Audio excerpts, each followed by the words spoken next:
Hare Krishna. Dear devotees అందరికి మన తెలుగు గీత morning Bhagavad Gita session కి అందరికి స్వాగతం అండి. ముందుగా మనం మంగళాచరణ చేసుకుందాం. ఓమ జ్ఞానతిమిరాంధస్య జ్ఞానాంజన శలాకయ చక్షురున్మీలితం ఏన తస్మై శ్రీ గురవే నమః. నమా ఓం విష్ణుపాదాయ కృష్ణ పృష్ఠాయ భూతలే శ్రీమతే భక్తి వేదాంత స్వామిన్ ఇతి నామినే.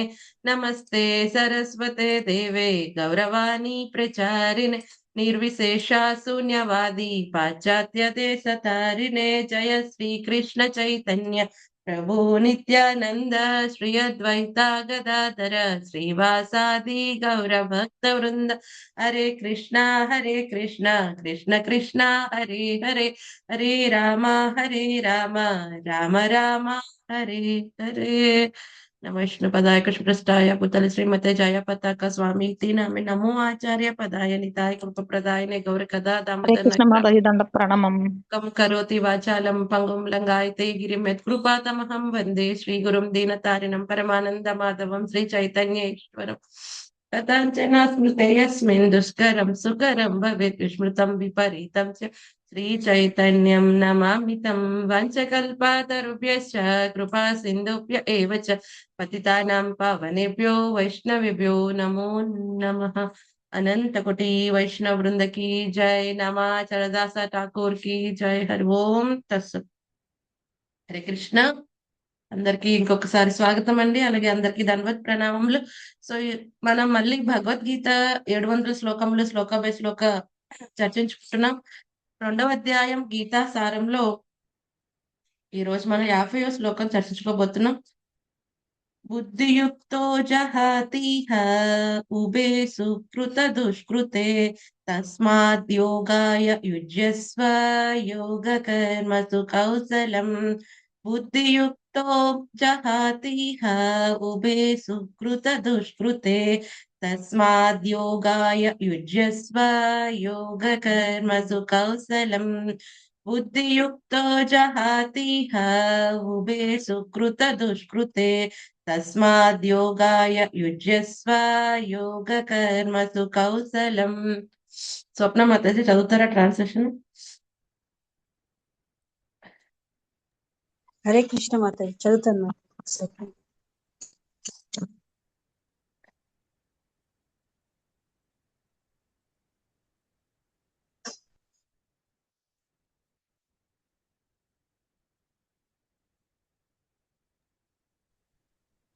అంటారా మాతాజీ? చదవండి శశికళ మాతాజీ. భక్తియుత సేవలో నెలకొనినట్టి వ్యక్తి ఈ జన్మలోని సుకృత దుష్కృత ఫలముల రెండింటి నుండి విముక్తుడగును. అందుచే సకల కర్మల్లో నేర్పు అయినట్టి ఆ యోగము కొరకే యత్నింపు. ధన్యవాదాలు మాతాజీ. Hari thank you Mataji. స్వప్న మాతాజీ చదువుతారు ఇంకొకసారి? హరే కృష్ణ మాతాజీ చదువుతాను మాతాజీ. భక్తియుత సేవలో నిమగ్నమైన వ్యక్తి ఈ జన్మలోనే శుభ ఫలములను అశుభ ఫలములను రెండింటి నుండి విముక్తుడవుతాడు కనుక సకల కర్మలలోని నేర్పు అయినట్టు యోగము కొరకే ప్రయత్నించు. Thank you Mataji. హరే కృష్ణ. ధన్యవాదాలు. హరే కృష్ణ. సో మనం గత 3 రోజులుగా చర్చించుకుంటున్నాం 47వ శ్లోకం నుంచి. సో లాస్ట్ టైం నేనే తీసుకున్నాను. సో మీరు రెగ్యులర్ గా నన్ను ఈ నెలలో ఆల్మోస్ట్ ఒక 8-9 క్లాసెస్ కు చూడాలి. ఎందుకంటే ఆ విధంగా మీరు సెట్ అయిపోండి మైండ్. ఎందుకంటే టీచర్స్ కొంచెం తక్కువ మంది ఉన్నారు. సో నేనే రెగ్యులర్ గా వస్తూ ఉంటాను. రైట్. సో మాతాజీ. హరే కృష్ణ. అవునా? ఓకే. సో మన 47వ శ్లోకంతో స్టార్ట్ చేసాం. ఏమిటి? ఏ విధంగా నిష్కామ కర్మయోగం చేయాలి. అవునా? 47, 48, 49లో శ్రీకృష్ణ భగవానుడు అర్జునుడికి చెప్తున్నారు. ఎందుకంటే అర్జునుడు ఏమని చెప్పాడు మొదటి అధ్యాయంలో? ఒక రీజన్, పాప భీతి. అయ్యో పాపం సంక్రమిస్తుందయా, ఇంత గొప్ప గొప్ప మహాత్ములైన భీష్ముడు, ద్రోణుడు ఇటువంటి గొప్ప గొప్ప వారిని సంహరిస్తే పాపం వస్తుంది. గురువులు, తాతలు, ఎందుకంటే భీష్ముడు పెద్ద రోల్ ప్లే చేశారు పాండవుల యొక్క జీవితంలో. సో అటువంటిది వాళ్ళని గనక చంపి ఆ రక్తసిక్తమైన రాజ్యం మాకెందుకండి? సో ఇదంతా కూడా పాపం క్రియేట్ చేస్తుంది కాబట్టి నేను యుద్ధం చేయను, అడవికి వెళ్ళి కందమూలాలు తినైనా భిక్షాటం చేసైనా బతుకుతానయా అని చెప్పాడు అర్జునుడు. అందుకని స్వామి చెప్తున్నారు, ఈ యొక్క అధ్యాయం స్టార్టింగ్ నుంచి కూడా చెప్పారు, కర్మ చేయకపోతేనే నీకు అపకీర్తి వస్తుంది, నువ్వు విద్యుత్ ధర్మాన్ని చేయాల్సింది. అలాగే విద్యుక్త ధర్మాన్ని చేసినప్పటికీ కూడా చేయనట్టుగా ఎలా అవుతావు అన్న విషయాన్ని నిష్కామ కర్మయోగం ద్వారా చెప్పారు. 47వ శ్లోకంలో ఏం చెప్పారు ఆయన? కృష్ణ భగవానుడు కర్మ చేయడానికి నీకు అధికారం ఉన్నది. ఫలితముల పట్ల ఆసక్తి వద్దు. అలాగని కర్మ చేసినప్పుడు నువ్వే దానికి రిజల్ట్స్ కారణమని నువ్వు అనుకోవద్దు. అలాగే నెగెటివ్ అటాచ్‌మెంట్ కూడా వద్దన్నాడు. ఏమంటున్నాడు ఆయన? ఒకవేళ కర్మ చేస్తే వచ్చే ఫలితం నచ్చకో, భయమేసో కర్మని విడిచిపెట్టడం కూడా అటువంటి దాని పట్ల కూడా ఆసక్తి ఉండవద్దు. అంటే పాజిటివ్ అలాగే నెగెటివ్ అటాచ్‌మెంట్ ఉండవద్దయ్యా. కేవలం నీ విద్యుక్త ధర్మం భగవంతుని యొక్క ప్రీత్యర్థం ఆ హరి సంసిద్ధే హరి తోషణం. హరి యొక్క ప్రీత్యర్థం చేయాల్సింది అని చెప్పారు. మరి 48వ శ్లోకంలో ఏం చెప్పారు? సుఖములకి, దుఃఖములకి, మాన అవమానాలకి ద్వంద్వములు వచ్చినప్పుడు సమముగా ఉండటమే నిజంగా యోగంలో స్థిరంగా ఉన్నవాడి పరిస్థితి. ఎందుకంటే యోగం అంటే ఏంటి? భగవంతునితో అనుసంధానం అయ్యి ఉండటం. ఎప్పుడైతే భగవంతునితో అనుసంధానం అయ్యి ఉన్నవాడికి ద్వంద్వములకి అతీతమైన స్థితిలో ఉంటాడు వాడు. అన్నిటికీ కూడా అంటే ద్వంద్వములు గౌరవం, అవమానం, సుఖం, దుఃఖం, శీత, ఉష్ణం వీటన్నిటికి అతీతంగా వ్యవహరిస్తాడు. ఆ విధంగా ఉండు. ఎందుకంటే మనకి స్టార్టింగ్ లోనే చెప్పారు. తితిక్షస్వ భారత. ఎవరైతే ద్వంద్వాలకి అతీతంగా ఉంటారో వాడే మోక్షానికి ధీరుడవుతాడు. వాడే మోక్షానికి అర్హుడవుతాడు. ఆ విధంగా ఉండాల్సిందే అని చెప్పారు. అలాగే 49వ శ్లోకంలో ఏం చెప్పారు? ఈ యొక్క చెడు కర్మలకి దూరంగా ఉండు. యాక్చువల్ గా నిన్న చెప్పిన శ్లోకం యొక్క కారణంగానే మళ్ళీ 3వ అధ్యాయం స్టార్ట్ అవుతుంది. 3వ అధ్యాయం చెప్పుకుందాం. బట్ ఆయన 49 వరకు ఏం చెప్పారు? చెడు కర్మలకి దూరంగా ఉండవయ్యా. సో చెడు కర్మలు అంటే భగవంతుడి యొక్క ఉద్దేశ ప్రకారం ఏమిటి? ఇంద్రియ తృప్తి కోసం చేసేది. మన కోసం మనం చేసేవి అవన్నీ కూడా అమంగళకరమైనవి. అటువంటి వాటి పట్ల ఆసక్తిగా ఉండొద్దు. సో ఇప్పుడు ఇవాళ చర్చించుకుంటున్నాం 50వ శ్లోకం. ఈ 50వ శ్లోకం నుంచి 53 వరకు కూడా ఏమొస్తాయి? 4 శ్లోకాల్లో కూడా నువ్వు ఈ విధంగా బుద్ధి యోగం లేదా భక్తి యోగం నువ్వు పాటించటం కారణంగా కృష్ణ చైతన్యంలో నువ్వు కర్మలు చేయటం కారణంగా నీకొచ్చే ఫలితములు ఏమిటి? నీకొచ్చే ఫలితములు ఏమిటి? స్వామి స్వయంగా ఒక్కొక్కటి చెప్పుకుని వస్తున్నారు. 50వ శ్లోకం ఈరోజు శ్లోకంలో ఏం చెప్తున్నాడు ఆయన? బుద్ధియుక్తో అంటే ఈ యొక్క భక్తియుత సేవలో ఇంటెలిజెన్స్ ఉపయోగించమన్నారు. ఏంటి ఆ బుద్ధి? అంటే ఇక్కడ ఇంటెలిజెన్స్ అంటే ఏమిటండి? ఆ జీవాత్మ తన యొక్క నిజ స్థితిని తెలుసుకుని ఆ నిజ స్థితి తెలుసుకున్న యొక్క జీవాత్మ ఏ విధంగా వ్యవహరిస్తాడో ఆ విధంగా వ్యవహరించటం. అంటే దేహాత్మ భావనలో కాకుండా ఆత్మ స్థాయిలో నువ్వు నెలకొని ఉండి నీ కర్మలను ఆచరించు. ఆ విధంగా చేయటం కారణంగా ఏం జరుగుతుందంట? ఈ జన్మమందే ఈ జన్మమందే ఏమవుతుంది? ఉభే సుకృత దుష్కృతే. ఈ జన్మమునందు సుకృత దుష్కృత అంటే మంచి చెడు ఫలితముల నుంచి నీకు విముక్తి వస్తుంది. ఇది ఫస్ట్ బెనిఫిట్ ఆయన చెప్పటం.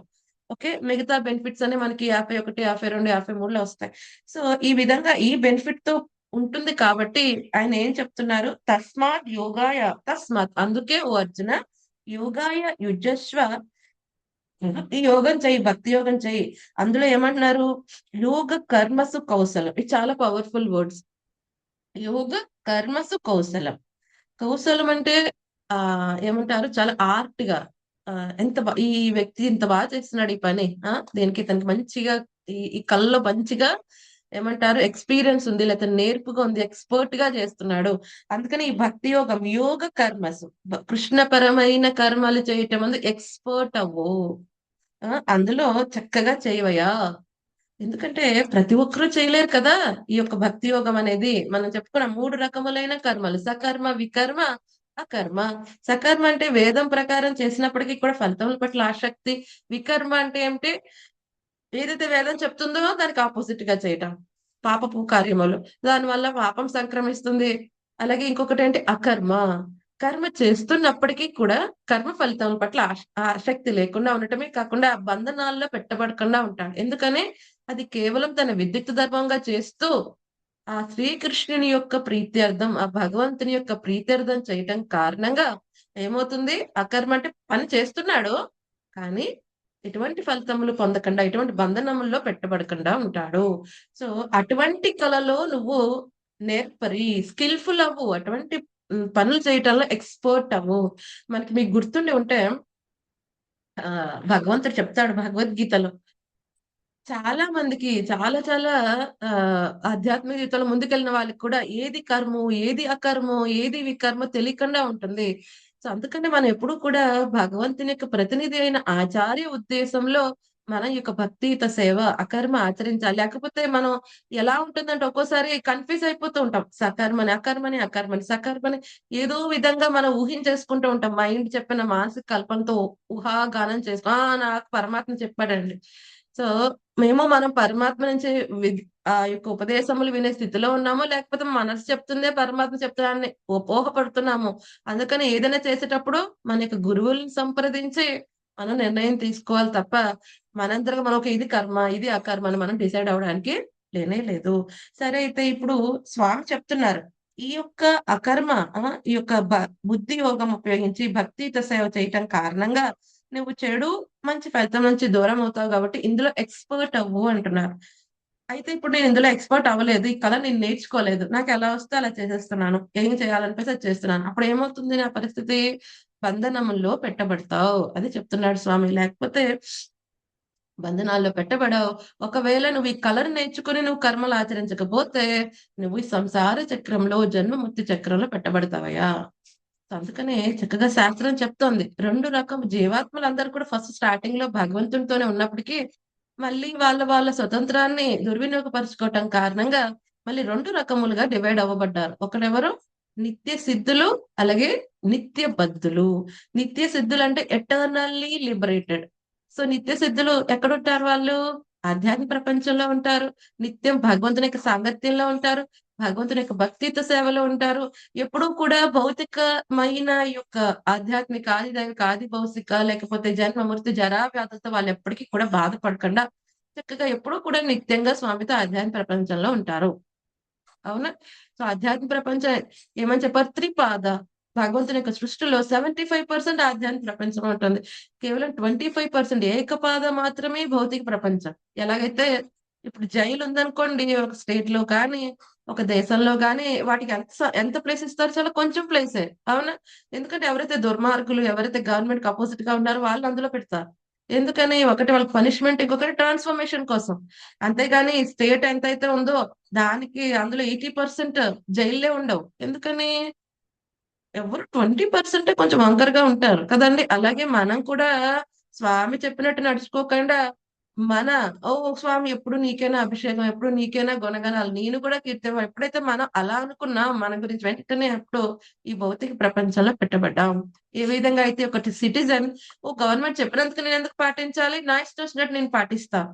నేనే కింగ్ ఇక్కడ అని అనుకుంటే ఏమవుతుంది వాడి పరిస్థితి నెక్స్ట్ మినిట్‌లోని వాడు ఎక్కడ ఉంచబడ్డాలో అక్కడ ఉంచబడతాడు. అలాగే జీవాత్మ కూడా ఈ విధంగా ఈ భౌతిక ప్రపంచంలో పెట్టబడ్డాడు. సరే ఇది ఎప్పుడండి నేను పెట్టబడ్డాను? అనేది ట్రాక్ చేయటం చాలా కష్టం అంటున్నారు. ఎందుకనంట నిత్యబద్ధ ఎటర్నల్లీ కండిషన్డ్. మనం ఎప్పుడో వచ్చేసాం కదండీ! సో, కొన్ని విషయం ట్రాక్ చేయడానికి ఈజీ. ఓకే. నేను ఈ పని ఎప్పటినుంచి స్టార్ట్ చేశాను. ఈ పని ఎప్పటినుంచి మానేశాను. అది ఈ జీవితంలో మనం ఉన్న 40 సంవత్సరముల్లోనే కొన్ని విషయములు వెనక్కి ట్రాక్ చేసి చెప్పరు ఎగ్జాక్ట్‌గా నువ్వు చెప్పు ఎప్పుడు మానేసావు? ఎగ్జాక్ట్‌గా నువ్వు చెప్పు ఎప్పుడు మొదలుపెట్టావు? మనం ఒక్కోసారి ఇంటర్వ్యూస్‌లో అడుగుతారు. అవునా? నువ్వు ఎగ్జాక్ట్‌గా ఎప్పుడు హరే కృష్ణ మహామంత్రం చెప్పు స్టార్ట్ చేసావు? ఆ! అవి డేట్స్ మెన్షన్ చేయమని అడుగుతారు. ఒక్కోసారి డేట్ అడుగుతారు. అప్పుడు మనకు గుర్తుంటుందా ఎగ్జాక్ట్‌గా అంటే కరస్పాండింగ్‌గా ఆ ఇయర్‌లో ఎప్పుడో స్టార్ట్ చేశానండి. ఆ మంత్‌లో ఎప్పుడో స్టార్ట్ చేశాం. అవునా? సో, మనకి ఈ జన్మలో చేసినవి ఎగ్జాక్ట్‌గా టైం ప్రకారం గుర్తుండవు. కదండీ! అలాగే కానీ మనం ఇప్పుడు ఒక జన్మ కాదంట. Eternally conditioned. ఎన్నెన్నో వేల కోట్ల జన్మల నుంచి కూడా మన యొక్క సంసార చక్రంలో ఉండబడ్డాం. అందుకనే ఎటర్నల్లీ నిత్య బద్ధులు అంటారు. మరి ఈ నిత్య బద్ధుల పరిస్థితేంటి? వీళ్ళు ఇది ఎవరి కోసం చేస్తున్నారు కర్మలు? ఇందాక మనం చెప్పుకున్నట్టు నిత్య సిద్ధుల్లాగా భగవంతుడి కోసం చేయట్లా. వాళ్ళ ఇంద్రియ తృప్తి కోసం చేస్తున్నారు. కాబట్టి ప్రతి కర్మకి ఒక రియాక్షన్ ఉంటుంది. పుణ్యమా? పాపమా? అనేది. కదండీ! సో, ఈ విధంగా వాళ్ళ ఇంద్రియ తృప్తి కోసం చేస్తున్న కార్యక్రమాల్లో ఒక్కొక్కసారి పాపపు కార్యములు, ఒక్కొక్కసారి పేరు ప్రతిష్ట కోసం కొన్ని మంచి పనులు చేస్తూ ఉండవచ్చు. అందరూ గొప్పగా పొగుడుతారని కొన్ని నూతులు తవ్వించొచ్చు, లేకపోతే సత్రములు కట్టించొచ్చు. ఏదో అన్న సంతర్పణ చేయవచ్చు. కొన్ని పుణ్య కార్యక్రమాలు కొంతమంది పేరు కోసమో, దేనికోసమో చేస్తూ ఉంటారు. సో, ఆ విధంగా బై చాన్స్ పుణ్యం రావచ్చు. సో, పుణ్యం, పాపం. ఏదైతే మన ఇంద్రియ తృప్తి కోసం చేసినప్పుడు వచ్చేవేంటి శుభం, అశుభం, దుఃఖం, సుఖం. ఈ విధంగా ద్వంద్వములుంటాయి. ఈ భౌతిక ప్రపంచంలో ద్వంద్వములుంటాయి. సో, వచ్చే ఫలితములు కూడా అలాగే ఉంటాయి. ఎప్పుడు ఒక పని మనకు ఆనందాన్ని ఇస్తుంది, ఎప్పుడు ఒక పని దుఃఖాన్ని ఇస్తుందని లేదు. అవునా? సో ఇప్పుడు మీకు బాగా ఇష్టమైన గులాబ్ జామ్ అనుకోండి. ఫస్ట్ 2 తింటున్నప్పుడు బాగుంటుంది. 3 బాగుంటుంది. సుఖాన్ని ఇస్తుంది, ఆనందానికి. హమ్మయ్య! ఎంత బాగుంది గులాబ్ జామ్. అదే ఇప్పుడు ఎవరైనా ఇంకా సరే అయితే మీకు చాలా ఇష్టం అండి మీరంటే మాకు అని చెప్పి ఇంకో 3, 4, 5, 6, 8 తినిపించారు. ఇప్పుడు 9వది 10వది పెట్టినప్పుడు కూడా అంతే ఆనందం మీ ఫేస్ లో వస్తుందా? లేకపోతే ఏమనుకుంటారు, ఎప్పుడు రమ్మా ఈ అమ్మాయి విడిచిపెట్టేస్తుంది, నన్ను చచ్చిపోతున్నాను తినలే. ఇంకెందుకని నచ్చుతుందా మనకి ఫర్దర్ గా?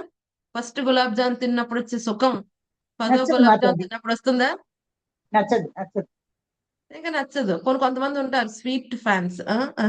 వాళ్ళకైనా పోనీ 20 తిన్నారనుకోండి. సో పోనీ 30వ దానికైనా వాళ్ళకి వికారం వచ్చేస్తుంది. ఇంకా నేను ఎంతకంటే తింటే వాంతి చేసేస్తాను ఈ మొఖం మీద అని చెప్పేసి. ఎందుకని అదే వస్తువు మళ్ళీ మనకు కంటిన్యూస్ గా ఆనందాన్ని ఇవ్వలేదు. అందుకనే ఈ భౌతిక ప్రపంచంలో జనాలందరూ ఎలా వ్యవహరిస్తారు, ఎవరితో నిత్య బదులు ఎలా ఉంటుంది వాళ్ళ వ్యవహారం, పెండులం లాగా. ఇదివరకు వాచెస్ లో మీరు గోడ గడియారాల్లో చూసుంటారు. ఒకటి తిరుగుతూ ఉంటుంది. ఆ చివరికి ఈ చివరికి. అవునా? చూసారా? ఎంతమందికి ఐడియా ఉంది? అటువంటి గడియారాలు చూసారా? చూసాం మాతాజీ. ఈ చివరికి, ఆ చివరికి. చూసాను అదే మాతాజీ. అది మా ఎప్పుడైనా ఒక చిన్నప్పుడు చోటే ఉంటదా? అది తిరుగుతదా అటు ఇటు? ఉండదు, తిరుగుతూనే ఉంటుంది. తిరుగుతూ మాతాజీ. తిరుగుతూనే ఉంటుంది. అలాగే ఈ నిత్యబద్ధుడి పరిస్థితి కూడా అంతే. వాడి పరిస్థితి ఏంటి? భోగ త్యాగ. భోగ త్యాగ. త్యాగ. ఒక్కొక్కసారి ఏమంటాడు? మండే టు ఫ్రైడే ఏమంటారు? నేను చాలా కష్టపడతాను, ఎర్న్ చేస్తాను, నా కష్టాన్ని నేను ఎలాగైనా నిలబెట్టుకుంటా, టాప్ అవుతాను, ఆ ప్రమోషన్ వస్తుంది. భోగములన్నీ కూడా పక్కన పెడతాడు. కాసేపు పనిచేస్తాడు. సాటర్డే సండే ఏం చేస్తాడు? ఎంజాయ్. ఎంజాయ్మెంట్. భోగ. అప్పుడు 10కి లెగిస్తాడు, లేకపోతే రాత్రి 10కి లెగిస్తాడు. రాత్రి 10కి ఏదోదో తాగేసి పడుకుంటాడు. పొద్దున్న ఎప్పటికి లెగిస్తాడో తెలియదు, లేకపోతే విహరిస్తాడు, మత్తు పదార్థాలు తీసుకుంటాడు. ఎంతో కొంతమంది లేజీగా పడుకుంటారు. ఆ 2 రోజులు భోగ. లేకపోతే ఎక్కడికో వెకేషన్ కని వెళ్తారు. అప్పుడు అసలు నేను అన్నిటినీ విడిచిపెట్టేస్తాను, ఈ వెకేషన్ తప్ప నాకేది లేదు. ఆ అప్పుడు అన్ని త్యాగం చేశాడు, ఓన్లీ భోగ. మళ్ళీ తర్వాత ఏం చేస్తాడు? మళ్ళీ భోగం అంతా విడిచిపెట్టి మళ్ళీ త్యాగం. సో భోగ త్యాగ పెండులం లాగా తిరుగుతూనే ఉంటాడు. సో ఈ విధంగా సుఖం దుఃఖం కొట్టుకుంటూనే ఉంటాడు. ఒక స్థిరమైన పొజిషన్ వాడికి ఉండదు. సో ఆ విధంగా ఈ యొక్క చంచలమైన మనసష్టాని ఇంద్రియాని ప్రకృతిష్టాని కర్షతి. మనసుతో కూడైన 6 ఇంద్రియములతో తీవ్ర సంఘర్షణ చేస్తూ ఉంటాడు. అయితే ఇక్కడ స్వామి చెప్తున్నాడు, మరి శుభాశుభములు సుకృత్ దుష్కృతే, అటువంటి శుభం అశుభం నుంచి బయటపడాలి అంటున్నారు. సో మరి ఎలాగ ఈ సిచ్యువేషన్ నుంచి బయటపడాలి అంటే ఒకే ఒక ఉపాయం ఏమని చెప్తున్నారు ఇక్కడ ప్రభుపాద్ గారు? భగవద్గీత ఇన్స్ట్రక్షన్స్ ని పాటించాలి. మరికైతే అర్జునుడికైతే డైరెక్ట్ గా కృష్ణుడు ఉన్నాడు. మనకైతే మరి కృష్ణుడు ఇప్పుడు డైరెక్ట్ గా లేరు. మన ఎవరి దగ్గర వినాలి? ఈ పరంపరానుగతంగా వచ్చిన ఆచార్య ముఖత, అదే భగవద్గీత ఇన్స్ట్రక్షన్స్ మనం విని పాటిస్తే మన జీవితంలో కూడా ఈ శుభ అశుభముల యొక్క ఫలితములకు అతీతమైన స్థితి వస్తుంది. అదేంటండి, కేవలం విని పాటిస్తేనే అవుతుందా అంటే అవుతుంది. ఎందుకంటే ఇది కొత్తగా చేసేది కాదు. మనకి భగవంతుడికి శాశ్వతమైన సంబంధం ఉన్నది. అది కేవలం ఇప్పుడు ఏమైంది? మర్చిపోయామంతే. ఆ సంబంధాన్ని మనం మర్చిపోయామంతే. సో ఈ కొట్టుడు పంపు ఎగ్జాంపుల్ మనం చాలా సార్లు చెప్పుకున్నాం. ఈ విధంగా అయితే వేసవి కాలంలో ఒక్కోసారి ఏమవుతాయి, నీళ్లు రావు. ఎందుకని? మధ్యలో గాలి పట్టేసి ఉంటుంది. అప్పుడు ఏం చేస్తారు పెద్దవాళ్ళు? ఒక గ్లాస్ నీళ్లు పోస్తారు. వెంటనే గాలి బయటకు వస్తుంది. మళ్ళీ కొడితే ఎన్నో లీటర్ల నీళ్ళు వస్తుంది. అదేంటండి, ఆ పోసిన ఒక గ్లాస్ నీళ్ళకి ఇన్ని లీటర్ల నీళ్ళు ఊరాయా అంటే, లేదమ్మా, ఆల్రెడీ నీళ్లు ఉన్నాయి. ఏదైతే బ్లాకింగ్ అవుతుందో ఆ వాటర్ పైకి రావడానికి అది బయటకు వచ్చి. అవునా? కేవలం గురువు దగ్గర నుంచి ఒకసారి విన్నాము, దాని ద్వారానే నేను భక్తులైపోయాము అంటే కాదు. అదేంటి, ఆల్రెడీ భగవంతుడి మనకి సంబంధం ఉన్నది, అది మర్చిపోయాం. ఈ గురు ముఖత విన్న వాక్యం కారణంగా ఏ విధంగా అయితే ఒక గ్లాస్ వాటర్ అక్కడ బ్లాకేజ్ ఏదైతే ఉందో అది తీసేసిందో, అలాగే మనకి ఉన్న ఆ మరపు అనేది తొలగించుకుంది. అజ్ఞానం వల్ల వచ్చిన మరపు ఎప్పుడైతే తొలగిపోతుందో మనకి క్లియర్ గా కనిపిస్తుంది మనకి భగవంతుడికి ఉన్న సంబంధం ఏమిటో. అప్పుడు మళ్ళీ మనం ఆయనతో సంబంధం ఎస్టాబ్లిష్ చేసుకోవడానికి ఆయన నామ రూప గుణ లీల శ్రవణ కీర్తనము, అలాగే భగవంతునికి సంబంధించిన వైష్ణవులకి సేవ చేయటం కారణంగా మళ్ళీ మనం ఈ యొక్క తిరిగి సంసార చక్రంలో పెట్టబడకుండా శుభ అశుభముల ఫలితములకి అతీతంగా ఈవెన్ ఈ భౌతిక ప్రపంచంలో ఉన్నప్పటికీ కూడా జీవన్ముక్త స్థితికి వస్తాడు. ఏ విధంగా అయితే తామరాకు ఆ నీటిలో ఉన్నప్పటికీ అంటబడకుండా ఉంటుంది, ఆ విధంగా జీవన్ముక్తుడు అవుతాడు. ఈ దేహం విడిచిపెట్టిన వెంటనే ఆధ్యాత్మిక ప్రపంచానికి వెళ్తాడు. అందుకనే స్వామి ఇక్కడ క్లియర్ గా చెప్తున్నారు, యోగ కర్మషు కౌశలం. అటువంటి work, art, ultimate art of work. Prabhupad గారు చెప్తారు, ఆర్ట్ ఆఫ్ లివింగ్ ఎలా బతకాలో చెప్పడానికి చాలా మంది ఉన్నారు. కానీ మన ఆధ్యాత్మిక ఆచార్యుడు ఆర్ట్ ఆఫ్ డయింగ్ ఎలా చనిపోవాలో చెప్తారు. అని భౌతిక ప్రపంచంలో ఎలా సంపాదించాలి, ఎలా ఎంజాయ్ చేయాలి. అవునా? ఎన్నెన్ని యూట్యూబ్ ఛానల్స్ ఇప్పుడు వచ్చాయి. మీ ఫ్రిడ్జ్ లో ఈ ఐటమ్ ఉందా లేదా? మీ హ్యాండ్ బ్యాగ్ లో ఏది ఉంది? ఎవరి హ్యాండ్ బ్యాగ్ లో ఏది ఉందో వాళ్ళకి తెలీదా? కానీ నా హ్యాండ్ బ్యాగ్ లో ఏది ఉందో తెలుసా? నాకు తెలీదు. ఇప్పుడు మీ ముందే నేను చెప్తాను. అవి చెబితే వినటానికి ఎంతో ఆతృత జనాలకి. అవునా? కానీ మన జీవితంలో ఏం జరుగుతుంది? ఆ ఈ జీవితం తర్వాత మన పరిస్థితి ఏంటి చెప్తామయ్యా అని ఆచార్యుడు పిలిస్తే మాత్రం వినటానికి ఎవరికి సమయమే ఉండదు కదండి. కానీ ఓకే, వాళ్ళ హ్యాండ్ బ్యాగ్ లో ఏది ఉంది, వాళ్ళ జీవితంలో ఏం జరుగుతుంది, వాళ్ళ ఫ్రిడ్జ్ లో ఏది ఉండిపోయింది, ఏది తినలేదు, ఏది తిన్నారు, అవి వినటానికి కళ్ళు చెవులు అన్ని కూడా ఆతృతగా ఉంటాయి. ఓ వాళ్ళు ఇంకా వీడియో పెట్టలేదా, ఎందుకు పెట్టలేదు, వారం వారం చూడాలి, పిచ్చెక్కిపోతుంది వాడికి. అసలు వీడి జీవితంలో ఏమవుతుందో వాడికి తెలియదు. కానీ మానవ జన్మ వచ్చిన తర్వాత ఏం చేయాలి? అథాతో బ్రహ్మ జిజ్ఞాస. కనీసం మానవ జన్మ వచ్చిన తర్వాత ఎంక్వైర్ చేయాలి. అరే బాబు, నేను ఆనందం కోసం పరితపిస్తూ ఉంటే దుఃఖం ఎందుకు వస్తుంది? నేను దుఃఖం కోసం ప్రయత్నం చేయలేదు, అయినా ఎందుకు వస్తుంది? అయి ఒక్కొక్కసారి అసలు నేనేం ప్లాన్ చేయకుండానే ఆ సుఖం ఎలా వస్తుంది? అసలు ఎవరు కారణం? అసలు నేను ఇక్కడ ఎందుకు ఉండబడ్డాను? ఈ క్వశ్చన్ చేసుకోవాలి. నేను ఎవరు? ఎక్కడి నుంచి వచ్చాను? ఎక్కడికి వెళ్ళాలి? ఎక్కడికి వెళ్తే శాశ్వతమైన ఆనందం వస్తుంది? ఈ సుఖం, దుఃఖం, ఈ ద్వంద్వములు వద్దయా? ఎప్పుడైతే నిజంగా శాశ్వతమైన ఆనందం ఎక్కడైనా ప్రాప్తిస్తుందా? ప్రాప్తించాలంటే ఏం చేయాలి? ఈ ఎంక్వైరీ చేయాలి. అంతేగాని పక్కింటి వాళ్ళ ఫ్రిడ్జ్ లో ఏం జరిగింది? ఆ సెలబ్రిటీ ఇంట్లో కుక్క పిల్ల ఎంత ఉన్నది? దాని పేరేంటి? ఇవన్నీ మనకి అనవసరం. కదండి! ఇవన్నీ మనకి అనవసరం. కానీ రజస్ తమో గుణాలతో మనం బంధింపబడటం కారణంగా ఇప్పుడు జనాలందరికీ ఏమైపోయింది? వాళ్ళ జీవితం గురించి సంబంధం లేదు. వేరే వాళ్ళ జీవితంలో ఏమైందో తెలుసుకోవటంలో 100% బిజీగా ఉంటున్నారు. అవునా కదా? అవునా కదా? ఇప్పుడు మీరు ప్రపంచంలో అదే చూస్తున్నారా కదా? అవును మాతాజీ, అదే చూస్తున్నాం. అవునా? ఆ సెలబ్రిటీ ఎందుకు వివాహం చేసుకోలేదు? ఈ సెలబ్రిటీ ఎందుకు పెళ్లి విడిపోయారు? మళ్ళీ ఎందుకు ఇది ఎంత ఇంట్రెస్ట్ గా వాళ్ళ జీవితంలో ఏం జరుగుతుంది? అది పట్టించుకోవడం మానేశారు. కదండి! అసలు వాళ్ళ జీవితం ఏం జరుగుతుంది? ఇంకా డెవలప్‌మెంట్ కోసం ఏం చేయాలి? మానవ జన్మ వచ్చింది కదండీ! సో, ఇలాగ వేరే విషయములు, అనవసరమైన విషయములు వినటం కారణంగా ఏమవుతుంది? ఏదైనా ఒకటి విన్నామనుకోండి, దాని పర్యవసానం ఏం జరుగుతుంది చెప్పండి?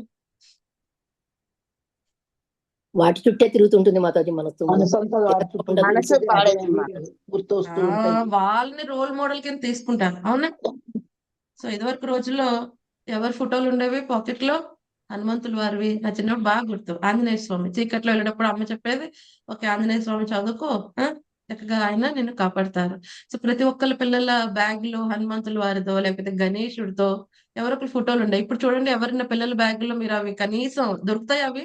దొరకవు. ఉండదు మాతాజీ. సినిమా ఏ యాక్టర్ల ఫోటోలు, సెలబ్రిటీ అవుట్‌ఫిట్టో, లేకపోతే ఏ సెలబ్రిటీ క్రికెటర్, సెట్టింగో ఆ! క్రికెటర్స్ వీళ్ళ ఫోటోలుంటాయి. ఆళ్ళకి టేబుల్ మీద, గోడల మీద మొత్తం అంతా. వాళ్ళు పొరపాటున వాళ్ళ జీవితంలో ఏదో అనుకోకుండా చెడు జరిగిపోతే, వీడు సూసైడ్ చేసేసుకుంటున్నారు. వీళ్ళ జీవితాన్ని నాశనం చేసేసుకుంటున్నారు. వాళ్ళు దేవుడి కింద ఫీలయిపోతున్నారు.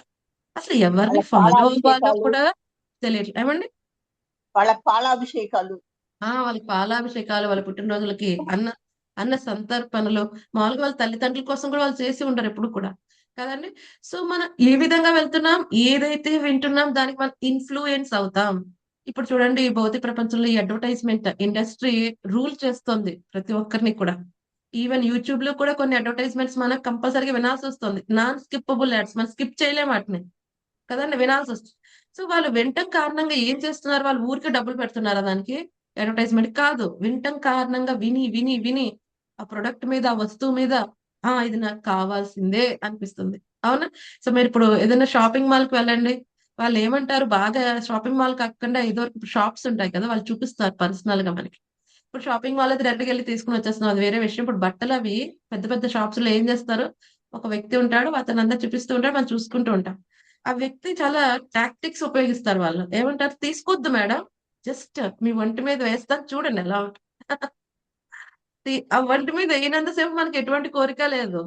కానీ ఒక్కసారి మనం వేసుకుని అద్దంలో 3 సార్లు, 4 సార్లు 4 డైరెక్షన్‌లు చూసిన తర్వాత, ఇది చాలా బాగున్నట్టే ఉంది. సో, ఏమవుతుంది? దాని గురించి వినటం, చూడటం కారణంగా ఆసక్తి అది పొందాలి అనిపిస్తుంది. మరి ఇక్కడ కృష్ణుడు మనకి ఇటువంటి భౌతికమైన విషయాల పట్ల ఆసక్తి పెంచుకోమని చెప్పట్లా. యోగ కర్మసు కౌశలం. ఈ యొక్క కృష్ణ చైతన్యంలో భక్తి మార్గంలో ఈ బుద్ధిని ఉపయోగించి ఏ విధంగా కర్మలు చేయాలో అందులో కౌశలం, అందులో ఎక్స్‌పర్ట్ అవ్వమంటున్నారు. అందులో ఎక్స్‌పర్ట్ అవ్వాలంటే ఆల్రెడీ ఆ విషయాన్ని ఎవరు చేస్తున్నారో భక్తితో సేవన చేస్తున్న వాళ్ళ యొక్క జీవిత చరిత్రలు వినాలి. లేకపోతే వాళ్ళని ఫాలో అవుతూ ఉండాలి. వాళ్ళు ఏ విధంగా ఇంత ఎక్స్‌పర్ట్‌గా చేయగలుగుతున్నారబ్బా! నాకున్న 24 గంటలే, వాళ్ళకున్న 24 గంటలే. వాళ్ళకి ఫ్యామిలీ ఉంది. వాళ్ళకి అత్తమామలున్నారు. వాళ్ళకి పిల్లలున్నారు. వాళ్ళని చదివిస్తున్నారు. How they are managing? ఎలా మేనేజ్ చేసుకుంటున్నారు వాళ్ళు? ఎంత టైం ఎలా తీసుకొనొస్తున్నారు? శ్రవణానికి గాని, కీర్తనానికి గాని ఎలా మేనేజ్ చేస్తున్నారు? ఇది మనం అర్థం చేసుకునే ప్రయత్నం చేయాలి. అయితే వాళ్ళ ఫ్రిడ్జ్ ఇలా ఉంది. వీళ్ళ దీంట్లో ఇలా అవి మనం ఎక్స్‌పర్ట్ అవ్వాల్సిన అవసరం లేదు అందులో. కానీ మన టెన్షన్ అంతా ఏంటి? ఓహ్! వాళ్ళ ఇంట్లో ఇది ఉంది కాబట్టి మనం కూడా ఇది అరేంజ్ చేయాలి నెక్స్ట్ కిట్టి పార్టీ టైమ్‌కి. ఇంత టెన్షన్ అయిపోతున్నారు ఇప్పుడు జనాలు కదండీ!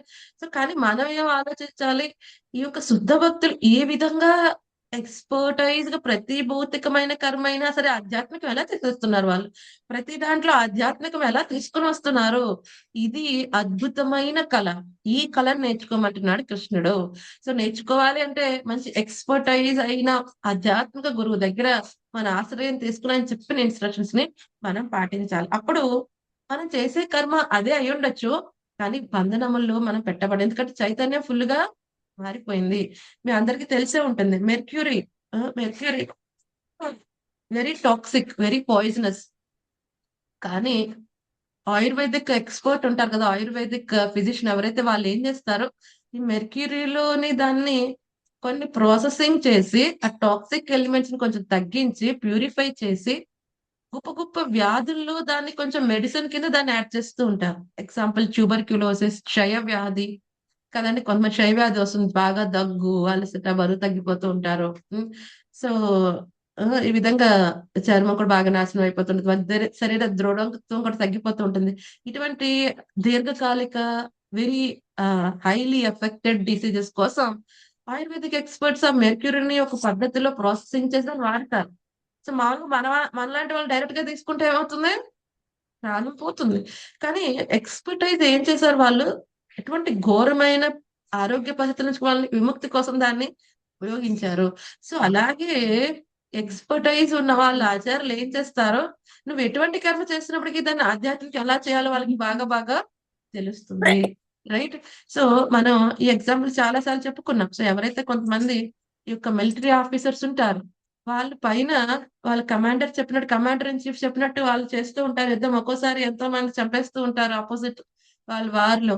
ఎంతమంది ఎక్కువ మందిని అపోజిట్ వాళ్ళు శత్రు సైన్యాన్ని సంహరిస్తే వాడికి గొప్ప మెడల్స్ ఇస్తారు. అవునా?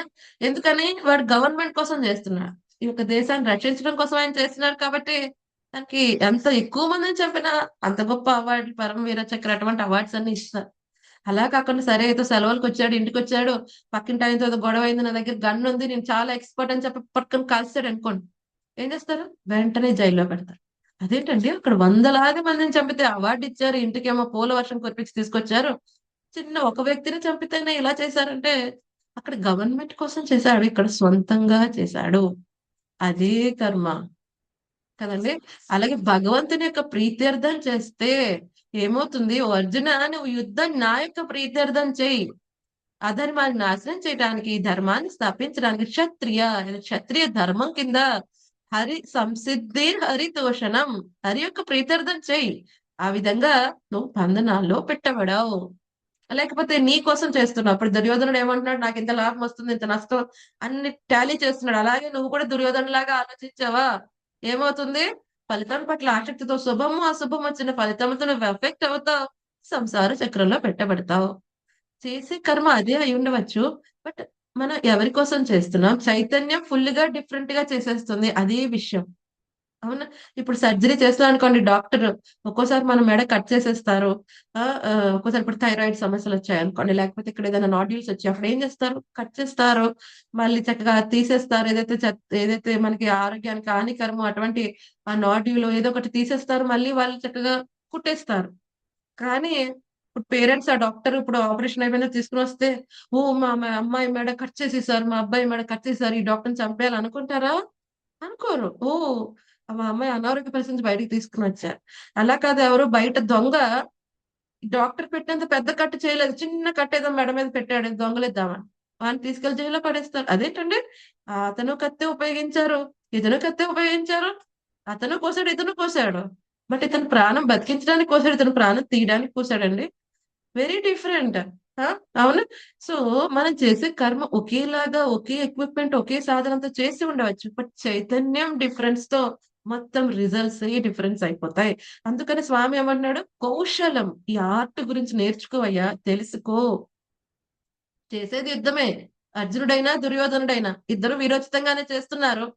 అర్జునుడు భగవంతుని ప్రీత్యర్థం చేస్తున్నాడు, తన ధర్మాన్ని చక్కగా హరి యొక్క ప్రీత్యర్థం శత్రుడి కింద తను చేస్తున్నాడు. కానీ దుర్యోధనుడు తన స్వలాభం కోసం చేస్తున్నాడు. సో ఇద్దరు ఒకే పని చేస్తున్నారు, ఇద్దరు వీరోచితంగా వాళ్ళకున్న 100% ఇస్తున్నారు. బట్ రిజల్ట్స్ ఇద్దరికి డిఫరెంట్ గా ఉన్నాయి. ఎందుకని ఇద్దరు చేసే విషయము, వాళ్ళ యొక్క చైతన్యం ఫుల్లీ డిఫరెంట్ గా ఉన్నది. అందుకనే దీన్ని నేర్చుకోమంటున్నారు. అందుకనే ఎవరైతే కనుక ఇందులో ఎక్స్పర్టైజ్ అవుతారు, కృష్ణపరమైన కర్మలు, వర్క్ ఫర్ కృష్ణ, కృష్ణుడి యొక్క ప్రీతి కోసం చేసే దాంట్లో ఎక్స్పర్టైజ్ అవుతారు, వాళ్ళు స్లోగా ఏమవుతారో కృష్ణ చైతన్యంలో పరిపూర్ణత్వ స్థితికి వాళ్ళు వస్తారు, వాళ్ళు జీవన్ముక్తులు అవుతారు. సో ఒక్కోసారి చెప్తారు, కొంతమంది ఈ సందేహం కూడా రైజ్ చేస్తూ ఉంటారు, మీరేమో అటాచ్మెంట్ లేకుండా, ఫలితం పట్ల అటాచ్మెంట్ లేకుండా చేయమంటున్నారు. ఫలితం పట్ల అటాచ్మెంట్ లేకుండా చేస్తే మా యొక్క ఏమంటారు, మా యొక్క నైపుణ్యత తగ్గిపోతుందండి. ఏదైనా ఒక దాని మీద ఆసక్తి ఉంటేనే కదా మేము ఎక్స్పర్ట్ గా చేయగలం, 100% ఇవ్వగలం. మీరు ఫలితం పట్ల ఆసక్తి వద్దంటున్నారు. మేము ఆసక్తి లేకపోతే నా నైపుణ్యత, నా ఎక్స్పర్టైజ్ అంతా నేను చూపించలేను, ఎలాగో ఫలితం నాకు సంబంధం కాదు అని అనుకుంటాం కదా అని అంటూ ఉంటారు. దానికి ఆచార్య చక్కగా మంచి ఎగ్జాంపుల్ చెప్తారు. ఇప్పుడు గొప్ప వైద్యుడు ఉన్నాడు అనుకోండి. సో ఇప్పుడు వైద్యుడు ఆపరేషన్ చేస్తున్నాడు, 100% గ్యారంటీ లేదు. ఒక్కోసారి మనకి ఆపరేషన్ చేసే ముందు సంతకం పెడతాం, అవునా? ఏమని పెట్టించుకుంటాడు ఆయన, ఈ వ్యక్తికి ఏమైనా అయినా నాకు సంబంధం లేదు, బట్ నేను 100% నేను న్యాయం చేయడానికి ప్రయత్నిస్తా, అవును. మన దగ్గర సంతకం తీసుకుంటాడు ఆయన. సో ఆయనకి ముందే తెలుసు కొన్ని కొన్ని కండిషన్స్ ఉంటాయి. అవి ఎలా ఉంటాయంటే, కొన్ని కండిషన్స్ 10% సక్సెస్ రేట్స్ ఉంటుంది, 90% వ్యక్తి చనిపోయే అవకాశం ఉంటుంది. వెరీ కాంప్లికేటెడ్ సర్జరీస్ కూడా ఉంటాయి. కానీ డాక్టర్ ఆ పేషెంట్ పట్ల ఎటువంటి అటాచ్మెంట్ లేదు కదండి. కానీ తన విద్యుత్ ధర్మం చేస్తున్నాడు. తనేంటి, తన స్వార్థంగా ఒక వ్యక్తి యొక్క ఆరోగ్య కండిషన్ ని మెరుగుపరచాలన్న కోరికతో తను చేస్తాడు. సరే అయితే ఇప్పుడు సక్సెస్ అయిపోయింది, తను గర్వపడడు. అలాగని ఇప్పుడు ఫెయిల్యూర్ అయిపోయింది, ఎవరో ఒక వ్యక్తి చనిపోయాడు, లేకపోతే ఇద్దరు చనిపోయారు, నెక్స్ట్ సర్జరీ చేయటం మానేస్తాడా? మానడు. ఎందుకంటే తనకు తెలుసు ఈ విధంగా జరుగుతుంది. కానీ తన యొక్క గోల్ ఏంటి, ఎవరైతే నా దగ్గరికి అనారోగ్య స్థితితో వస్తున్నారో వాళ్ళ ఆరోగ్య స్థితికి తీసుకురావాలి. ఇప్పుడు ఇదే ఎక్స్పర్ట్ అయిన డాక్టర్ ఇప్పుడు వాళ్ళ పిల్లవాడికి ఏదో సర్జరీ చేయాలనుకోండి, చేయగలరా? చేయలేదు మాతాజీ. వేరే డాక్టర్స్ ఎవరినైనా అడుగుతారు. ఎందుకని ఆ చేతిలో భయం ఉంటాయి. ఉంటుంది. ప్రేమ. ఆసక్తి, ఆ పిల్లవాడి పట్ల ఆసక్తి ఉంది.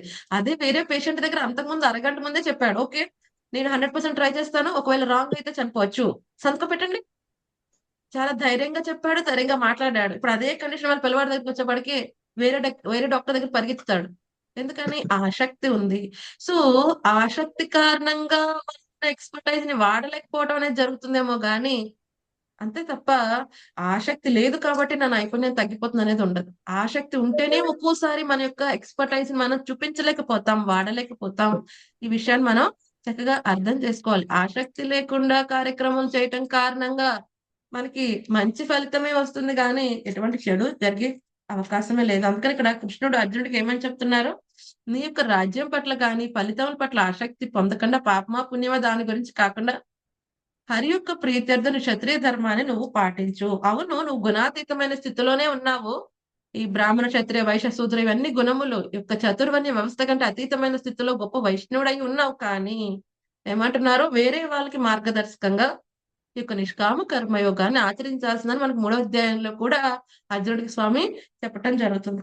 సో మరి అందుకనే ఇది గొప్ప కళ, ఎలా చేయాలి అన్నది. ఈ విధంగా అయితే ఈ ఎగ్జాంపుల్ మనం చాలాసార్లు చెప్పుకుంటాం. క్యాషియర్ ఉంటాడు, అవునా? సో బ్యాంక్ లో క్యాషియర్ పనిచేస్తూ ఉంటాడు. సో ఒక్కొక్కసారి కొంతమంది వచ్చి కోట్లు డిపాజిట్ చేస్తారు. అవును. ఆ రోజు వెళ్ళి ఫ్యామిలీ అందరికి ఒక ఈరోజు టుడే సెలబ్రేషన్ చేసుకుంటాడా ఏమండి? ఉం? ఎవరో చేసుకోడు బ్యాంక్ మాతాజీ, చేసుకోడు ఇప్పుడు మాతాజీ. ఎవరో ఒకళ్ళు వచ్చారు ఆ ఎందుకంటే రోజు తనది ఎవరు కాదు ఆ డబ్బు. ఆ ఎవరు డిపాజిట్ చేయలేదు కానీ ఆ రోజు చాలా మంది 10 మంది దాకా వచ్చారు. బ్యాంక్ లోనే 10 crores ఉంటే ఆల్మోస్ట్ 9 crores డ్రా చేసేయటం అయిపోయింది. ఇప్పుడు ఇంటికి వెళ్ళి నా జీవితం అయిపోయింది ఫినిష్ అని ఏడుస్తాడా? ఏడవడు. ఎందుకని? తనది కాదు అది. తనది కాదు. అదే ఇప్పుడు మనదే అనుకోండి. ఎవరైనా మనకి బాగా ఆనందాన్ని ఇస్తున్నారు. ఆ రోజు మనం ఎక్కడుంటాం ఆకాశంలో ఎగురుతున్నాం. ఎవరో ఆ రోజు బాగా తిట్టిపోస్తారు మనని. ఏముంటుంది మన పరిస్థితి ఆ రోజు? సారీ ఈ రోజు నన్ను మాట్లాడించొద్దండి. ఎందుకని? సో ఇది కూడా అంతే. మన జీవితంలో సుఖం, దుఃఖం అవి కూడా ఏంటి? డిపాజిట్ అలాగే డ్రా చేయటం లాంటివి. సో ఈ జీవితంలో ఇప్పుడు మనకి ఎవరైనా సుఖం ఇస్తున్నారు అంటే మనం ఆల్రెడీ ఏం చేసామండి? ఇంతకు ముందు వాళ్ళకి ఏదో చేసి ఉన్నాం. ఇంతకు ముందు ఏదో మంచి కర్మ చేసి ఉన్నాం. చేస్తున్నాం. సో ఇప్పుడు అది తగ్గిపోతూ ఉంది. ఊరికే డిపాజిట్ చేయట్లేదు. మన అకౌంట్ లో ఏ డబ్బులు లేవనుకోండి, ఎవరైనా అసలు మనకి అకౌంటే లేదు వాళ్ళతో. అప్పుడు మనకి ఆ బ్యాంక్ తో మనకి అకౌంటే లేదు. అప్పుడు ఎవరైనా డిపాజిట్ చేస్తాం, డ్రా చేయడం జరుగుతుందా? జరగదు. లేదు. అలాగే ఒక వ్యక్తితో మనకి ఎటువంటి సంబంధం లేదు, ఎటువంటి డీలింగ్స్ లేవు ఇంతకు ముందు జన్మలో కూడా. సో ఇప్పుడు ఆ వ్యక్తి మన జీవితంలోకి వచ్చి డిపాజిట్ చేయటం కానీ డ్రా చేయటం కానీ జరగదు. చేయలేడు. సో డిపాజిట్ చేయాలన్నా డ్రా చేయాలన్నా అకౌంట్ ఎగ్జిస్ట్ అయ్యి కదండి. అలాగే మన జీవితంలో ఎవరైనా వచ్చి ఏదైనా ఇస్తున్నారన్నా, ఎవరైనా డ్రా చేసుకుంటున్నారన్నా, అంటే మన సంతోషాన్ని తీసేస్తున్నారన్నా, మన సంతోషాన్ని డబల్ ట్రిపుల్ చేస్తున్నారన్నా, అదేమైంది? మన కర్మ ఫలితముల కారణంగా త్రూ దట్ పర్సన్ మనకి ప్రాప్తించబడుతున్నాయి. ఆ వ్యక్తి కేవలం ఇన్స్ట్రుమెంట్ మాత్రమే కదండి. ఇది మనం అర్థం చేసుకోగలిగితే మనం ఈ శుభాశుభ ఫలితములకు అతీతమైన స్థితికి మనం రాగలం. సో మరి ఎలాగండి పనిచేయాలి ఇంత అతీతమైన స్థితిలో? అంటే ఇప్పుడు బట్టల షాప్ లో ఒక వ్యక్తి మనకి బట్టలు చూపిస్తూ ఉంటాడు. అవునా? కొంతమంది చక్కగా వెళ్తారు. వెళ్ళి ఏం చేస్తారు? చక్కగా షెల్ఫ్ మొత్తం తీయించేస్తారు. ఏం చెప్తారు? ఓ ఈ డిజైన్ చాలా బాగుంది కానీ కొంచెం ఇది బ్లాక్ కలర్ లో ఉంది, గ్రీన్ కలర్ ఇస్తారా? సారీ మేడం, గ్రీన్ కలర్ లేదు. సో వేరే గ్రీన్ కలర్ సారీస్ అన్ని చూపిస్తే వాళ్ళు ఏమంటారు? ఈ గ్రీన్ కలర్ బాగానే ఉంది కానీ డిజైన్స్ బాగాలేవండి. ఇలాగ చూపించిన మనం అరగంట, ముప్పావు గంట చూస్తారు. మొత్తం షెల్ఫ్ అంతా కింద పెడతారు. దానికి ఏదో ఒక వంకాయ పొడుగుంది, పొట్టిగా ఉంది, డిజైన్ పెద్దగా ఉంది, డిజైన్ చిన్నగా ఉంది. సో ఇప్పుడు ఆ వ్యక్తి చూపించే వ్యక్తి అరుస్తాడా? రోడ్ మాతాజీ. కానీ అరిచే కోపం వస్తుందా లేదా? ఇప్పుడు మన ఎవరైనా బాగా విసిగిస్తే కోపం వస్తుందా లేదా? కోపం వచ్చినా అణుచుకుంటాడు. మానసిక కోపం వస్తుంది. కానీ ఇప్పుడు ఆ వ్యక్తి అరుస్తాడా మన మీద? ఏ అమ్మాయి అరగంటలో చంపేస్తున్నావు? అరవడు మాతాజీ. ఎందుకని? అతను డ్యూటీ చూపించడం వరకే. తీసుకోబోయినాను. వాళ్ళ యజమాని చూస్తూ మాతాజీ అందుకే. అక్కడి నుంచి ఎవరో ఆ యజమాని చూస్తున్నాడు. అక్కడ కెమెరా ఉంటుంది. ఈ వ్యక్తి ఎలా డీల్ చేస్తున్నాడు కస్టమర్స్ తో అన్ని చూస్తున్నాడు. సో ఇప్పుడు చూపించే వ్యక్తికి మనం ఎంత విసిగిస్తున్నాం అన్నది, మనకి ఎలా రెస్పాండ్ అవ్వాలన్నది, తనకి అంతకంటే ఇంపార్టెంట్ అయిన విషయం ఏమిటి? వాళ్ళ యజమానికి సంతోష పెట్టడం. నేను ఇప్పుడు ఈ వ్యక్తి ఎంత విసిగిచ్చినా, ఓ చాలా బాగుందయ్యా మీ మీ షాప్ లో కలెక్షన్ అని చెప్పినా, ఇంత చెత్తగా చూపిస్తున్నాను అని తిట్టినా డజంట్ మ్యాటర్. నాకు ఓన్లీ ఆ వ్యక్తికి ఏంటి మ్యాటర్? నా యజమాని చూస్తున్నాడు, అక్కడ ఆయనకి ఏది ఆనందాన్ని ఇస్తుంది. అందుకనే మనం అంత విసిగించిన ఏమంటాడు? అవునా మేడం, ఇంకా నచ్చలేదా మీకు? నెక్స్ట్ వీక్ మంచిగా వస్తుందండి ఫ్రెష్ స్టాక్, అప్పుడు మీ నెంబర్ ఇవ్వండి, మళ్ళీ పంపిస్తాం, అప్పుడు రండి మేడం. నవ్వుతూనే చెప్తాడు. ఎందుకని? ఇక్కడ ఎలా డీల్ చేస్తున్నాడు వాళ్ళతో అన్న విషయం ఎవరు చూస్తున్నారు? యజమాని చూస్తున్నాడు. ఇప్పుడు వీళ్ళతో కనుక వంకర టింకరగా వ్యవహరిస్తే అక్కడ నెక్స్ట్ ప్రమోషన్ ఆగిపోతుంది. తర్వాత ఉద్యోగం ఉంటుందో ఊడిపోతుందో కూడా తెలియదు. కానీ అవతల వ్యక్తి ఎలా ఉన్నప్పటికీ కూడా తను చాలా పేషెన్స్ గా ఏ విధంగా అయితే చూపిస్తూ ఆ యొక్క యజమాని యొక్క సంతోషం కోసం పనిచేస్తాడు. ఏమవుతుంది? యజమాని సాటిస్ఫై అయిపోతాడు. వీళ్ళు కొనుక్కున్నా కొనుక్కోకపోయినా.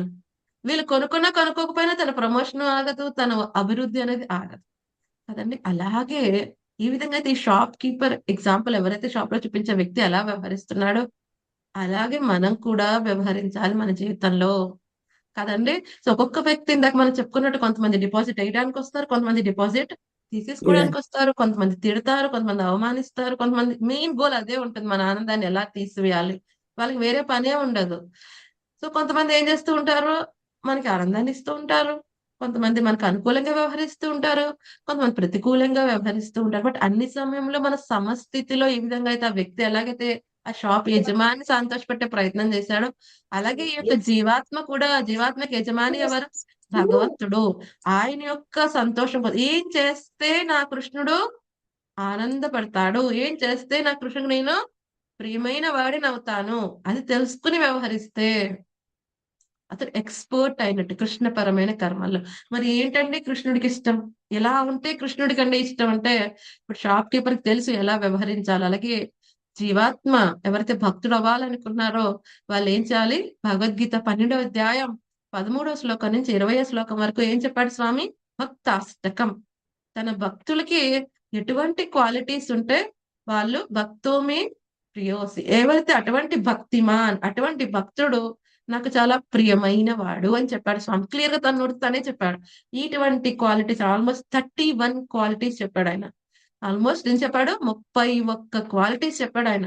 ఈ 31 క్వాలిటీస్ ఎటువంటి భక్తుల్లో అయితే ఉంటాయో అటువంటి భక్తుడు, అటువంటి జీవాత్మ నాకు అత్యంత ప్రియమైన వాడు, నాకు ప్రియమైన వాడు.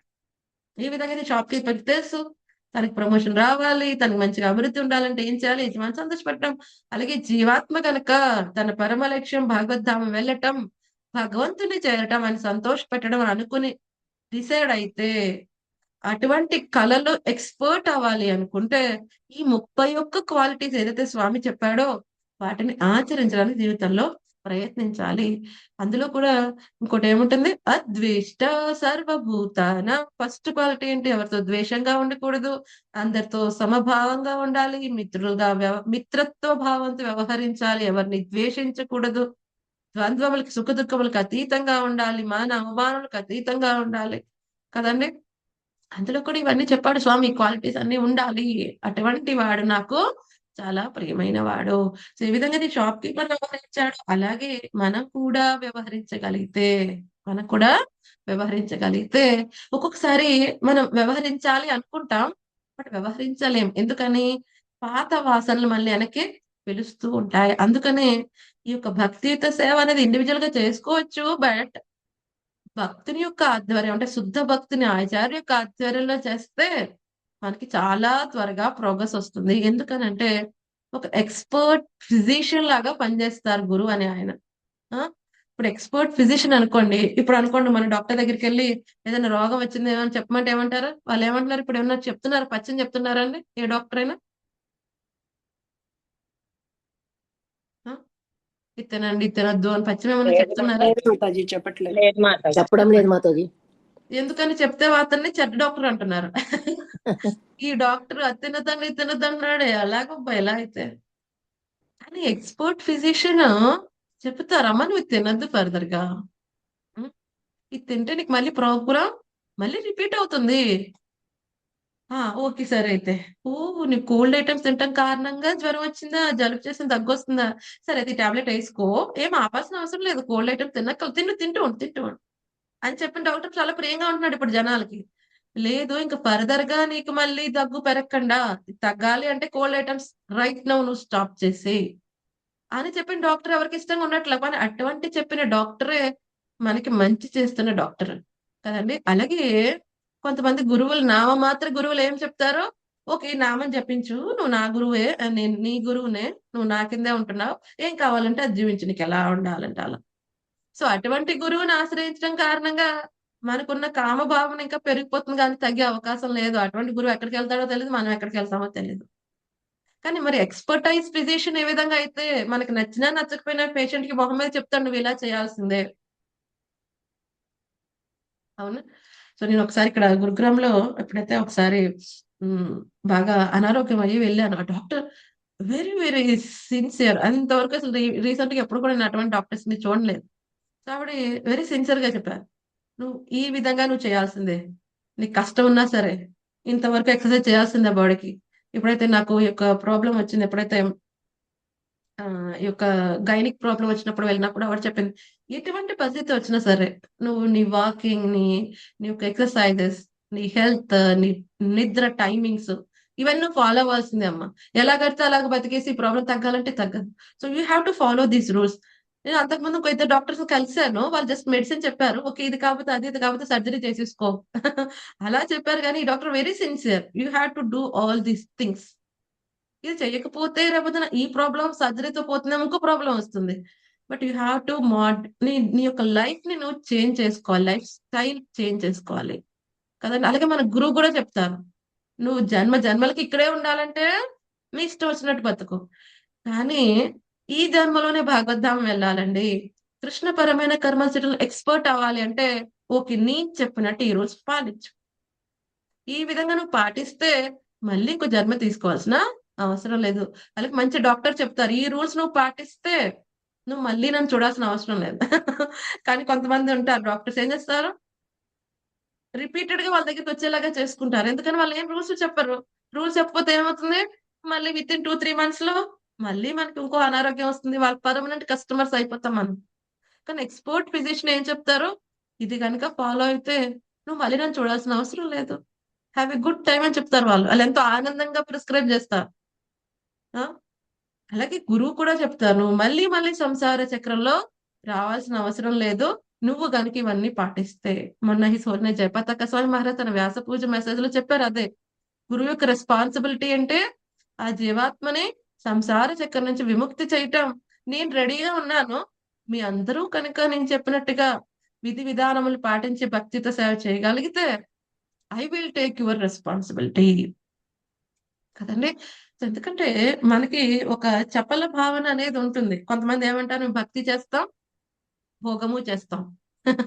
అది ఎలాంటిదంటే, సో ఇప్పుడైతే వాషింగ్ మిషన్లు వచ్చాయి, కానీ ఇదివరకు రోజుల్లో ఏం చేసేవాళ్ళం, సబ్బు పెట్టి ఉతికేవాళ్ళం బట్టలు, అవును, బ్రష్ వేసి. సో ఈ చేత్తో మనం బ్రష్ చేసి ఉతుకుతూ ఇంకొక చేత్తో మట్టేస్తూ ఉన్నాను అనుకోండి, సో ఎప్పటికైనా నా వస్త్రం క్లీన్ అవుతుందా? ಹೌದು ಮಾತಾಜಿ.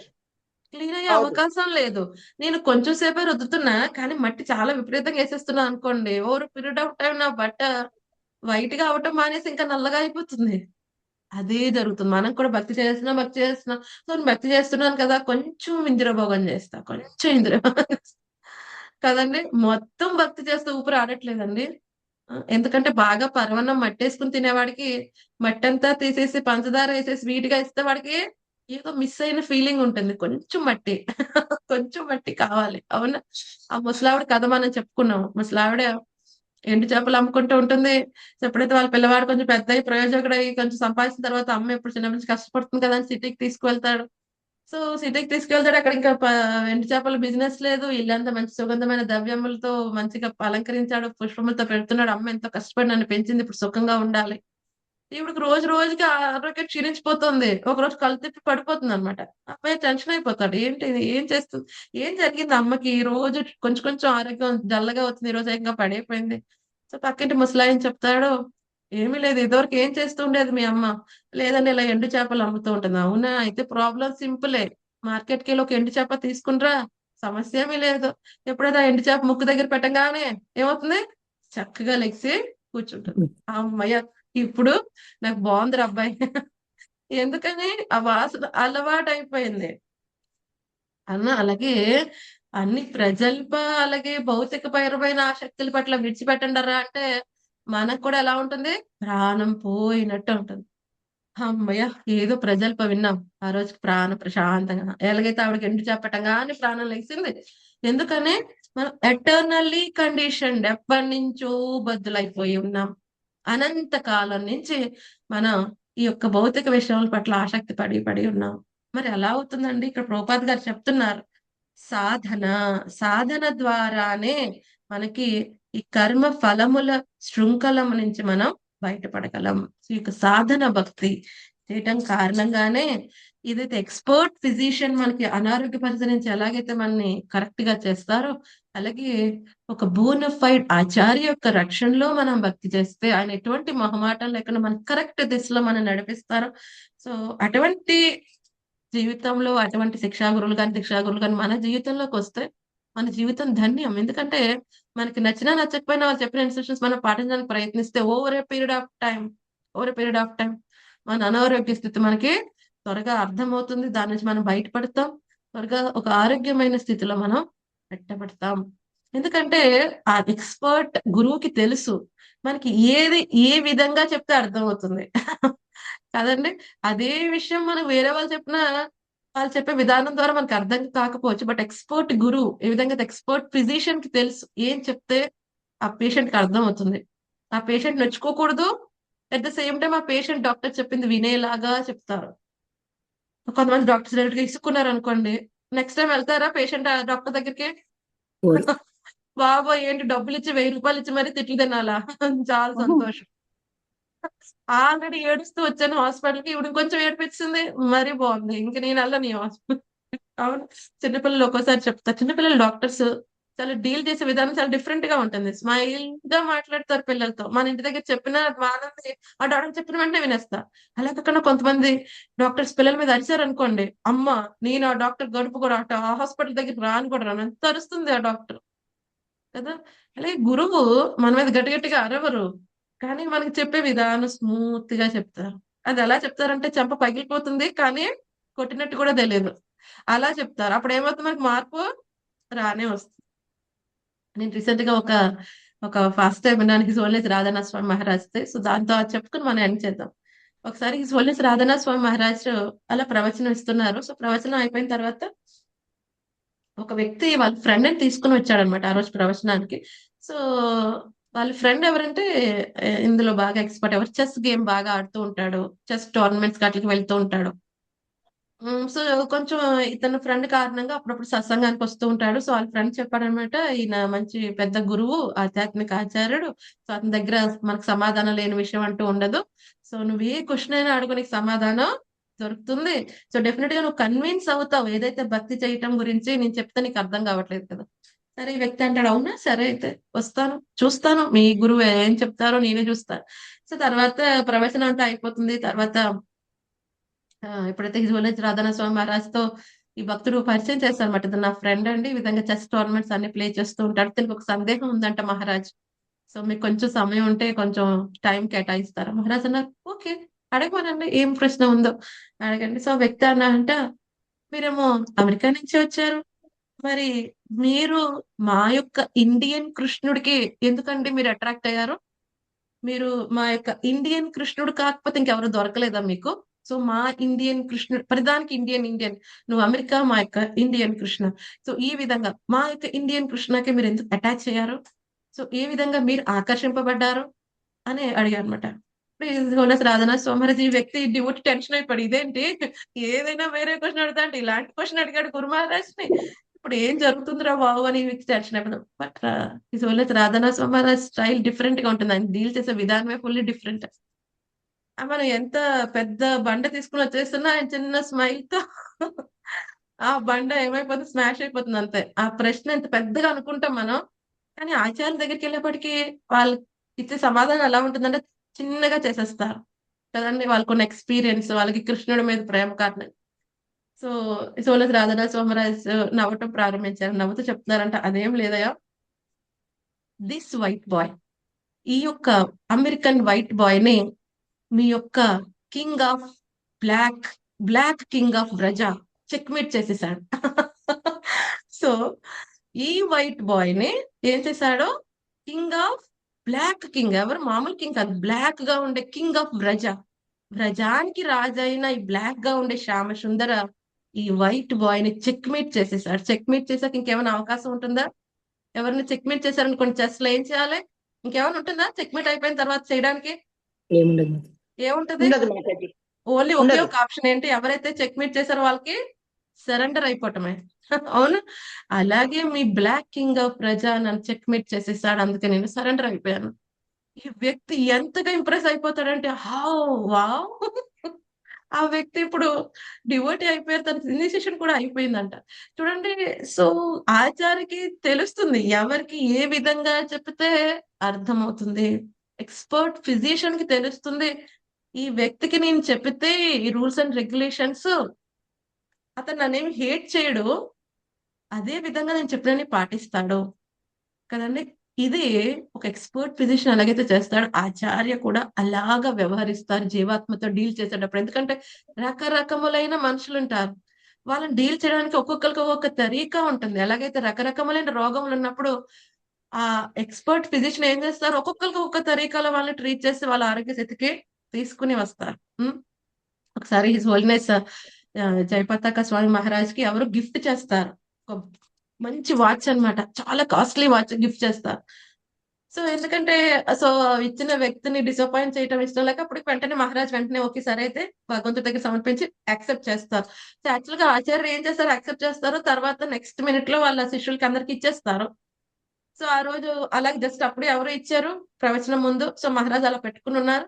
సో, తర్వాత మహారాజ్ ప్రవచనం ఇచ్చేస్తున్నారు. సో, ప్రవచనం అయిపోయిన తర్వాత ప్రవచనం అప్పుడు ఏం చేస్తున్నారు మహారాజు ఆ వాచ్‌ని చూస్తున్నారు. ఎందుకంటే టైం ఎంత అయింది చూసుకుంటారు మధ్యలో.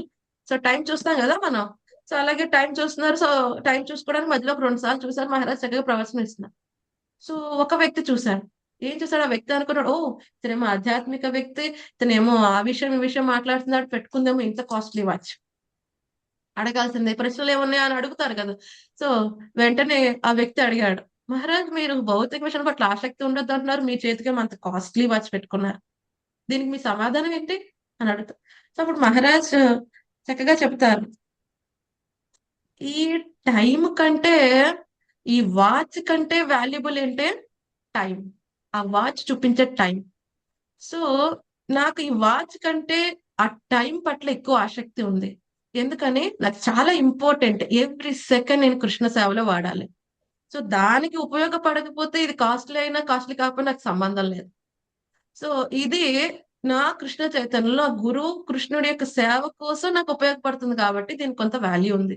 అంతకు మించి నువ్వేదో కాస్ట్‌లీ తక్కువ అనో అంతకన్నా నాకు సంబంధం లేదు వాటి గురించి. జస్ట్ నాకు ఈ వాచ్ కంటే ఇంపార్టెంట్ ఏంటి ప్రతి ఒక్క జీవితంలో కాలం. అటువంటి కాలాన్ని భగవంతుని యొక్క సేవలో ఉపయోగించడం మాత్రమే నాకు తెలుసు. నాకు మిగతావేమీ తెలీదు. సో, ఆ వ్యక్తి ఒక్కసారి స్టన్ అయిపోయారు. ఓహ్! అసలు ఈ వ్యక్తి దాని గురించి దాని పట్ల అటాచ్‌మెంటే లేదు. ఏం చేస్తున్నాడు దాన్ని? భగవంతుడి యొక్క సేవలో ఉపయోగిస్తున్నాడు. ఇది యుక్త వైరాగ్యం కదండీ!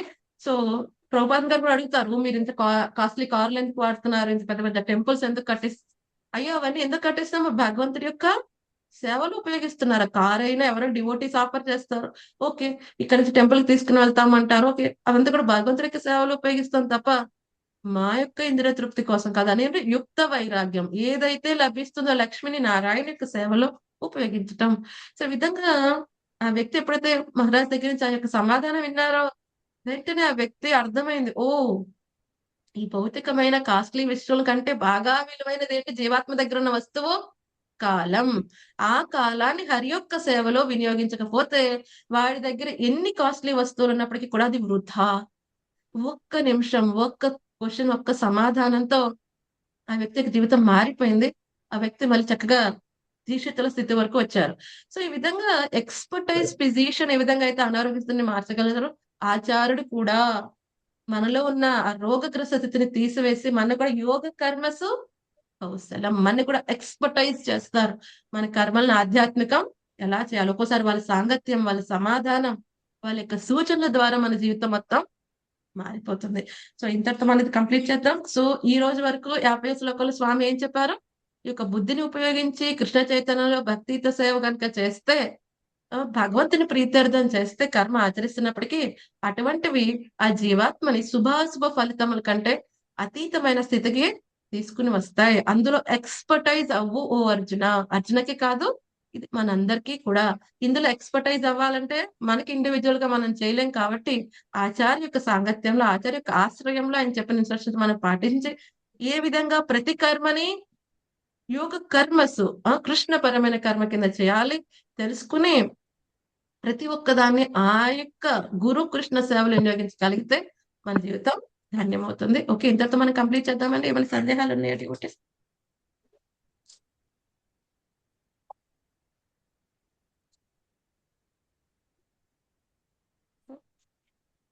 హరే కృష్ణ మాతాజీ, దండోతర ప్రణామాలు. ఓకే. జై హరే కృష్ణ మాతాజీ, హరే దండవత్ కృష్ణ ప్రణామాలు. మాతాజీ. ధన్యవాదాలు కృష్ణ మాతాజీ దండవత్ ప్రణామాలు ఓకే మాతాజీ. జై thank you so much Hare Krishna Mataji దండవత్ ప్రణామాలు. హరే కృష్ణ మాతాజీ దండవత్ ప్రణామాలు. ధన్యవాదాలు మాతాజీ. హరే కృష్ణ. ప్రణామ్ డియర్ డివోటీస్. మళ్ళీ మనం రేపు కలుద్దామండి. హరే కృష్ణ కృష్ణ కృష్ణ హరే హరే హరే రామ హరే రామ రామ రామ హరే హరే. గ్రంథరాజ్ శ్రీమద్ భగవద్గీత की जय, జై प्रभुपाद की जय, జై गुरु महाराज की జై. जय, निताय गौर प्रेमानंदे Hari Hare Hari. Hare. Thank you devotees. Hare Krishna Mataji. Mataji Krishna మా మాతాజీ బాబు దండ ప్రణామాలు.